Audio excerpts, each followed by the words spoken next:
Hello all అందరికీ నమస్కారము. ఈరోజు అయితే నేను వారాహి అమ్మవారి నవరాత్రులు 7వ రోజు పూజతో మీ ముందుకైతే వచ్చేసానండి. 7వ రోజు పూజలో అమ్మవారికి నేనైతే మల్లెపూలతో అభిషేకించుకున్నానండి.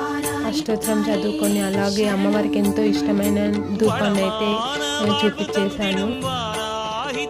ఈ 7 రోజులు కూడా ఎంతో బాగా జరిగిందండి. అమ్మవారి దయ ఉంటే ఏదైనా జరుగుతుందని చెప్పడానికి ఇది ఒక నిదర్శనం.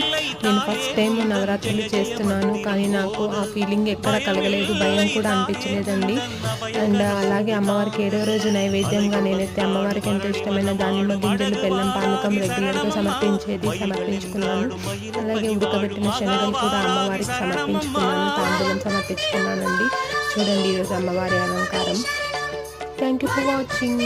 Please do like, share, subscribe to my channel. Thank you.